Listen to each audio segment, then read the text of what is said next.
This is where it all begins with the artists and the designers and the creative team. The artwork then gets digitized and transferred into a computer. The game then gets tested on a rewritable game cartridge. And here's where it all ends up on your PC screen. A hot new game with great graphics, animation, and sound. Now, what makes a great new computer game? We'll try to find out today as we take a look at the best new PC games on this edition of the Computer Chronicles.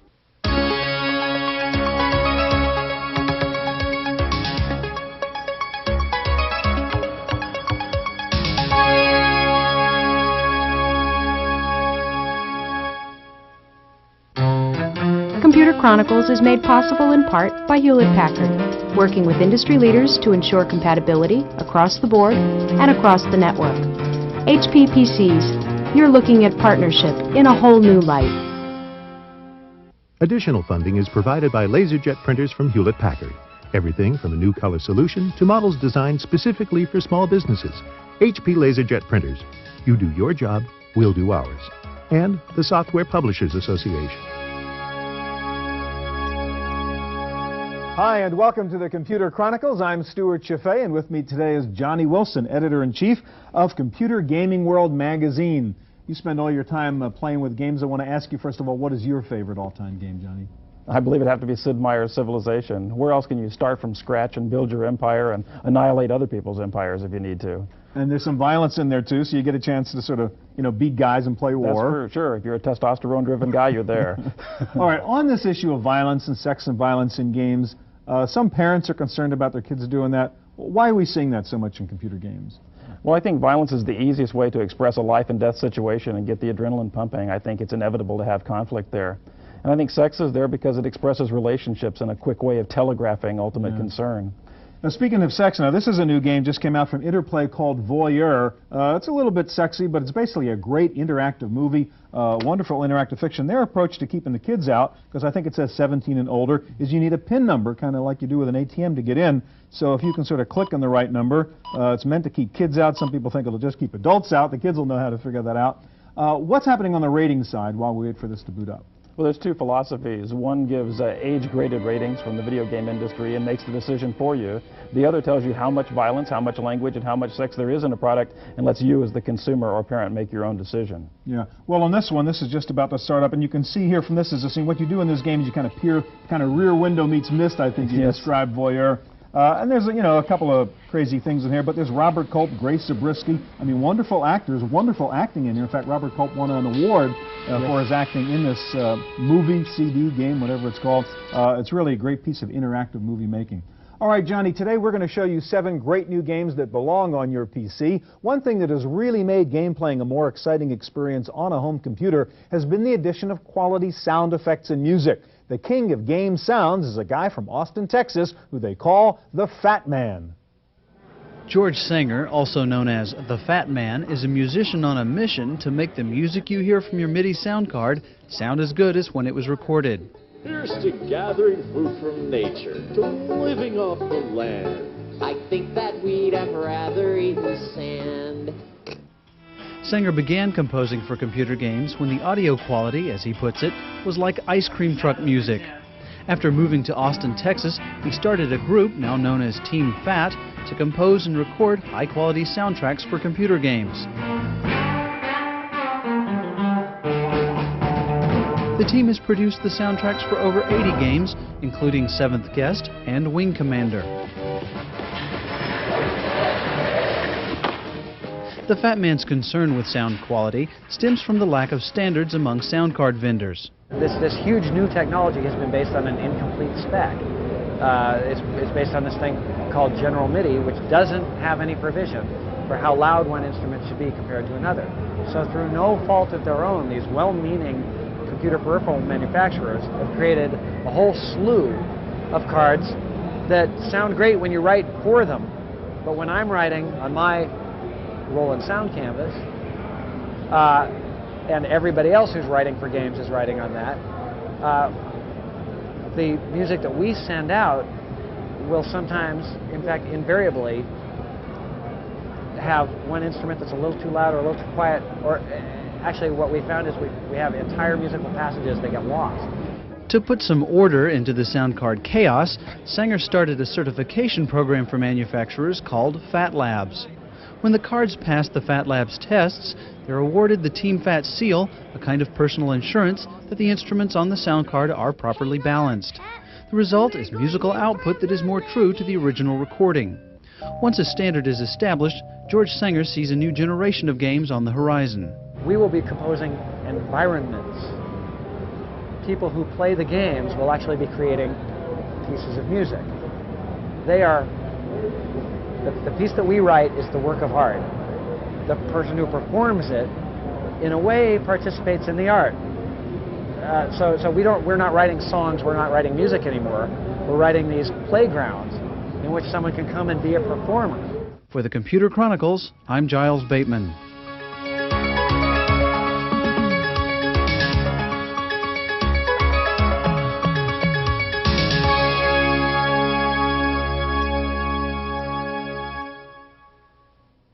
There are many different types of computer games: education, action-adventure, strategy, simulations, and sports. We're going to start with one of the best new educational games. It's Astronomica from HyperQuest, and here to show it to us is Joni Stewart. Okay, this is sort of Myst meets Redshift, I think, as you described it. It's a game, but you also learn stuff while you're doing it. Yes, exactly. We've taken the subject of astronomy, and we've married it with games that are fun to learn, but it's an interactive learning process. So okay, show me. It's fun. Okay, it involves a quest for a missing professor whose top secret project, Astronomica, has been canceled, and his daughter Sarah has come to us to ask for our help in finding her father. And we break into the SkyQuest complex, which is where we are now, and we are told that our mission is to reboot all the exhibits in the Exploratorium, which is where the action takes place. By rebooting the exhibits, we're playing puzzles, and there are 27 puzzles that are hidden in and around the Exploratorium. So we navigate our way through this 3D environment that I'm doing, and there are hundreds of screens to make our way through.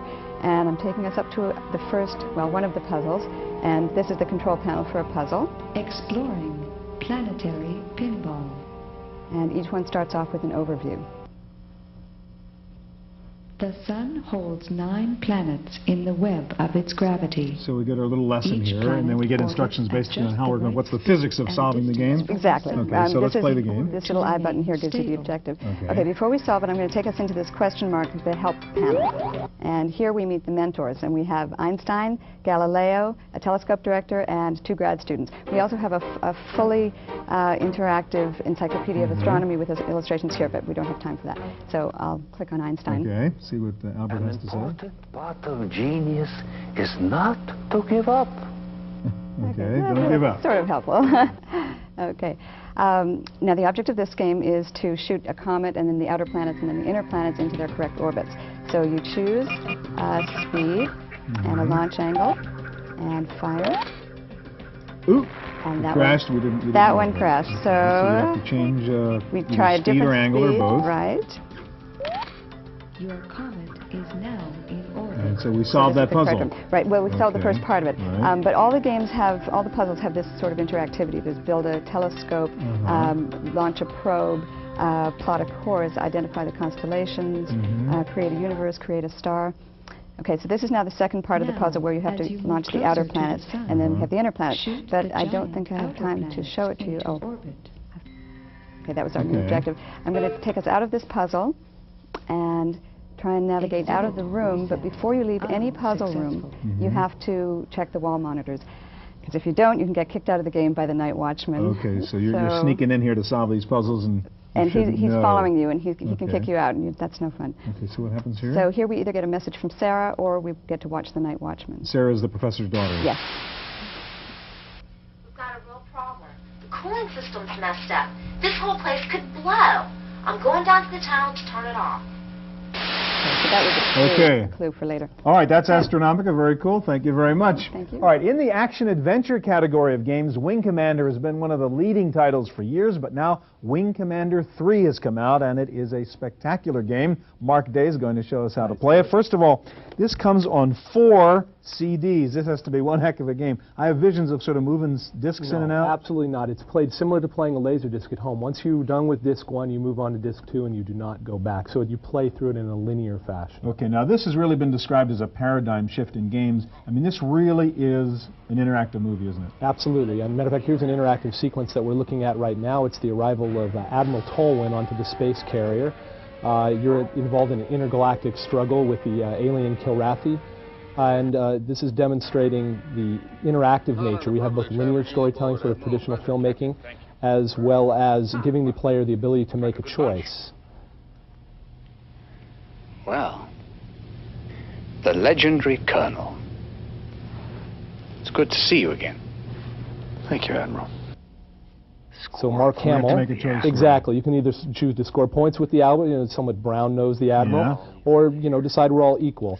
We'll choose the latter there. And that's going to determine the direction of the story. Exactly. That will determine really your relationship with your the other members of your team. Okay. So within the game, I'm just going to move on from here. You move around the flight carrier Victory, moving up to the flight deck.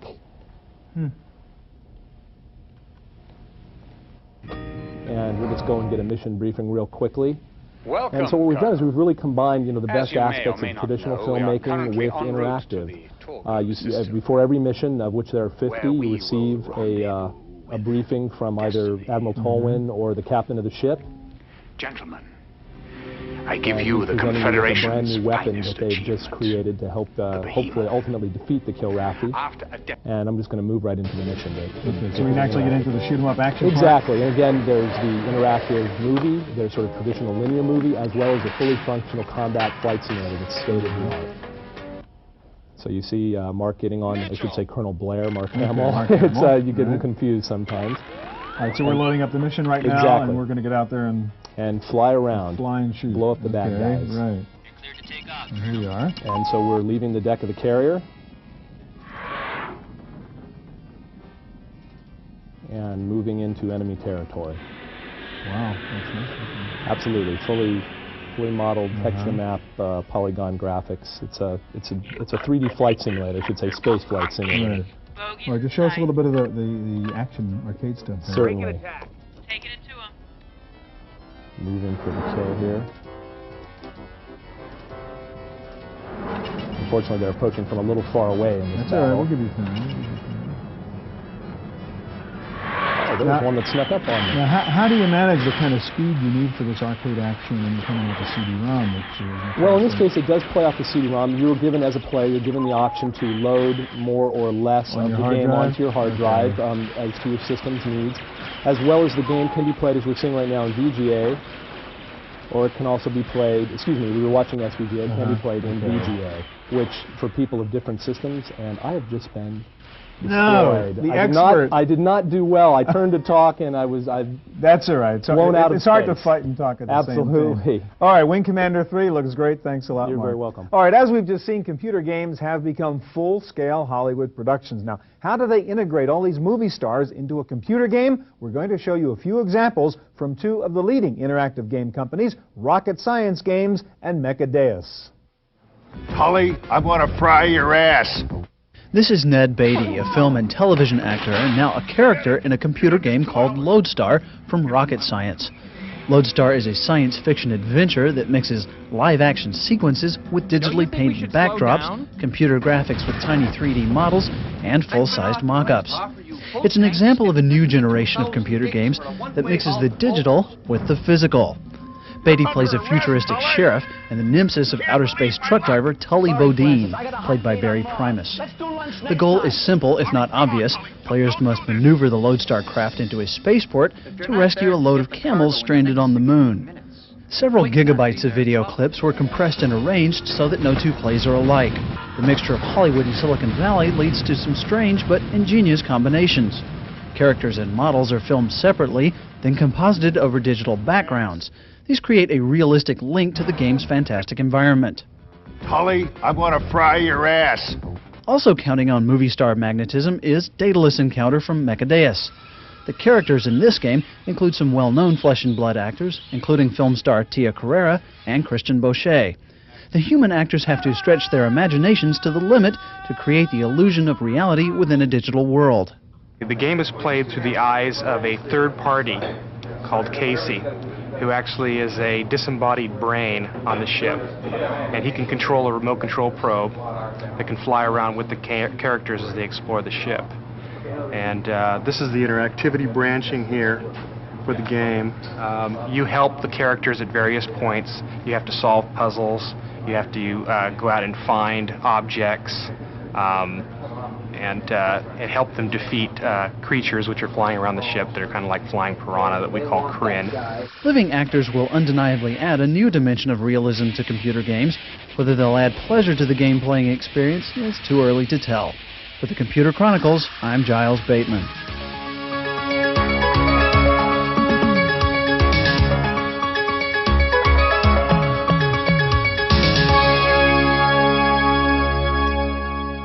Strategy games are one of my favorite categories. These are the games that keep you up until 4 o'clock in the morning because you refuse to quit until you solve the next phase of the game. One of the best new strategy games is Master of Magic, and Jim Caldeshaw is here to show it to us. Jim, what's the point in Master of Magic? What am I trying to do? Oh, in Master of Magic, you take on the role of a wizard competing against up to 4 other wizards to try to conquer 2 different worlds that we have in the game. Okay, so this is one of the worlds here. Right. This is the world of Arcanus right here. It's the mostly Earth-like world. And right here we can see we've got this city. Got a couple cities on our world right here. These are cities that I control, and purple here, that's the some adversary, and another so wizard that's controlled by other guys, the bad guys. Yeah, he's What's moving all those in on my sparklies territory. I'm seeing there. These are magic nodes. I've already they give me magic every turn. I've already conquered these, and so they're showing that yes, I control these, and each one of these squares that has the animation over it. Okay, so what should we go after now? What should we try to get? Okay, we have these creature lairs also in the game that contain great amount of treasure, but they're guarded by monsters. We'll go ahead and move 3 of my units into this lair and see if we can get some treasure. This right here is telling me that yes, we've spotted some hellhounds within this. Okay, so there's neat stuff you want there, but there's guys defending them. Exactly. All right, so what are all the elements in this battle? Okay, right now we can see that yes, there were hellhounds in there, but there didn't happen to mention the fact that there was this nasty demon lord, this fire elemental, and this lesser demon right here also in there. Okay, and what are your guys? These are the 3 guys that I moved in down here. These are my 2 heroes and my great worm, and what you can do is you can move each one of your guys individually and determine, I'll move this guy up 2 spaces there, and I could decide if I wanted this hero right there, if I decided I want him to choose any number of spells that I happen to learn, that I happen to have learned at the moment, or if I wanted him to just move or whatever, I can just control. So they can cast spells against the bad guys, they can just shoot arrows at the bad guys. Right, or use their normal weapons or so you've got to figure out the strategy of what's right given the enemies you've got. Right, if you have archers, you might want to hold them back instead of moving them forward, so the archers use their ranged weapons. Right now I've just clicked on the auto button, which what that does is that just has the computer control both sides. It eliminates some of the strategy aspect for some people that don't want to get bogged down with some of the details of maneuvering each unit individually. All right, so you won that game. So I won that game, and in there I got So we got some good stuff. Right, I got a spell and some chainmail. This chainmail I have now, I can give to any one of the heroes that happen to be in that battle. You're better armed for another battle. Right, I'll give it to that guy. And here I am learning that new spell. This is some new spell that you got, that's cool. Right, this is the new spell, and here the spell is being added to my spell book. Now there's a diplomacy part of this, right, too? I mean, you can make alliances with some of the other bad guys. Right, like here's the purple guy right here is like infringing on my territory. You can go to this screen right there, and this shows me the different wizards that are in the game. Maybe try to make a deal with them. Right, here's purple right here, and right now, see, he hates me. Okay. And he's at war with me. That's why he's moving into my territory. And make sure you don't get cheated when you make the deal with him. Right. All right, Master of Magic, we got to move on. Thanks a lot. Okay, let's go over here and take a look at Nascar Racing. Now, one of the neat things about computer games is that they let you do things you could never otherwise do, like drive a souped-up race car in the NASCAR circuit. Fred Butters is with Papyrus, and they're the guys who make Nascar Racing. And this is pretty cool simulation here. Show me how you play this. Okay, NASCAR is a game that lets you experience driving a high-performance race car. In the main menu here, let me take you into the options, and you can go into the controls. Most of our users tend to use a joystick or a steering wheel instead of the keyboard. You can also change the race length from 100% 3 to 4 hour battle to 50% or as low as desired. Most beginners choose to run with car damage, yellow flags, and pace lap off. Okay, sort of easier mode for you. Exactly. And as your experience level increases, you can change the weather from a beautiful sunny 70-degree day to cold, do it in the slosh or rain or whatever? You bet. Okay. What we'll do is I'll take you into a quick race here, and before you race, you can choose any of these 9 tracks, which are replicated. These are real tracks. Actually from NASCAR Winston Cup circuits. And we'll go into Atlanta. But before you practice, qualify, or race, go into the garage to fine-tune your car. You can change the tires, compound and pressure, how much fuel you carry, the spoilers, suspension, gears. And a good thing is that beginners have an option of loading any of 4 pre-installed setups to get them up and running immediately. Okay, we'll go into a race here. And what you're going to see is not video playback, it's actually being rendered real time. You're actually in a 3D world. Okay, so this is really responding to all my movements in the road. Exactly. So this is the race right here, and we actually have 3 different views. We Yeah, have that's an the car view. We have an outside car view, and we actually have another outside car view. Now, while you're driving, you can keep track of your standings. You can see in the lower right-hand corner there the standings. I just got a little accent here. And hard to talk in race. Right. Also, you can talk to your pit crew to let your crew know what changes you need to make. So when you get into the pit, here's what I want, here's what I need? It'll be done automatically, exactly. And you can see the clarity of the Super VGA graphics on the machine. Now, when you're done racing, you can go into a replay mode and watch how the race unfolded from any of our 12 different camera angles. Wow, that's pretty cool. One other last feature I'd like to talk about is our multiplayer. This has the option of letting our customers call up and dial and race against each other via their modem, or you can do it with 2 computers with a direct connect no modem cable. Well, but I could race against a guy in another city somewhere. How fast a modem do we need? 9600 baud rate. Well, pretty cool. Okay, thanks a lot.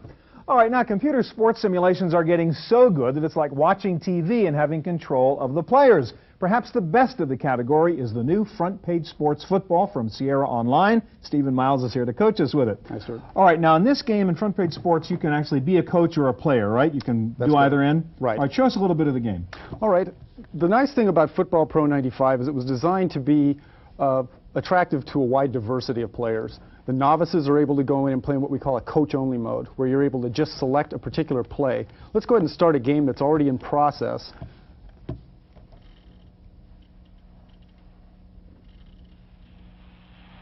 Now we can see from the play calling screen here that you're able to select from the playbook any play that you'd like. In this case, we'll select a pass.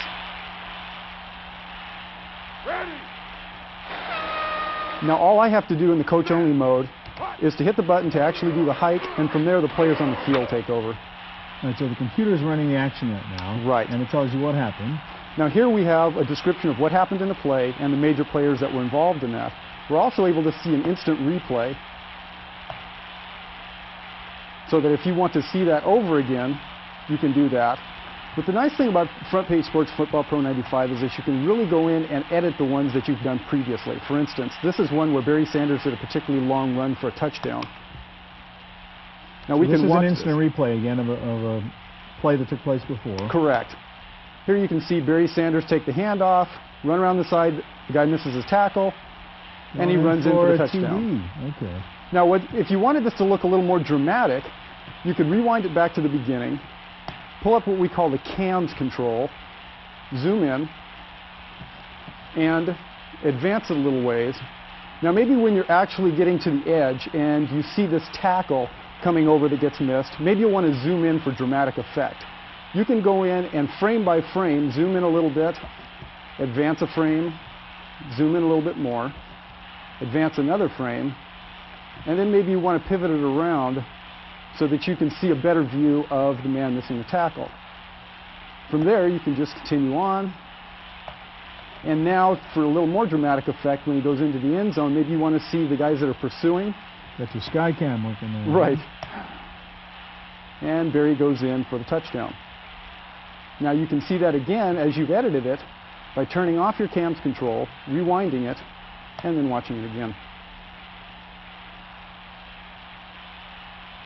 And that edit you did before is all there in that replay. That's correct. All right, so this is not just sort of football simulation, this is TV director simulation, right? Exactly. All right, so if we can get back to the game a minute now, can I play another person using Front Page Sports Football? Yes, you can play another person, you can play against the computer. When you're playing another person, you can either have 2 joysticks, a joystick and the keyboard. And sometime in 1995, we expect a version of this to be up on the Imagination Network, so you'll be able to play against other people that are next door or across the nation. And in that coach mode where I'm picking the plays, where you're showing me right now, where do those plays come from? Can I design those plays? You can. You have some stock plays that come with the game, and you can also go in and edit those plays from our play editor so you can make them your own. Okay, Front Page Sports Football. That's our look at computer games. We'd be interested in hearing about your favorite games. You can get into the act here by talking to us online in the Computers on Television forum on CompuServe. The command is Go Chronicles. Thanks for joining us. I'm Stuart Chaffee. See you here next time on the Computer Chronicles. Computer Chronicles is made possible in part by Hewlett-Packard, developing technology that lets you manage your PC from anywhere on the network, anywhere in the world. HP PCs, you're taking a close look at remote management. Additional funding is provided by LaserJet printers from Hewlett-Packard. Everything from a new color solution to models designed specifically for small businesses. HP LaserJet printers. You do your job, we'll do ours. And the Software Publishers Association. Video cassette copies of this program are available. Computer Chronicles also publishes a companion newsletter containing details on products demonstrated and information on program topics. To order a video cassette or a newsletter, call 1-800-800-9520 or write Computer Chronicles. Please specify program subject for tapes. All orders include a free software program for auditing software use and information on the definitive guide to keeping your organization's software legal.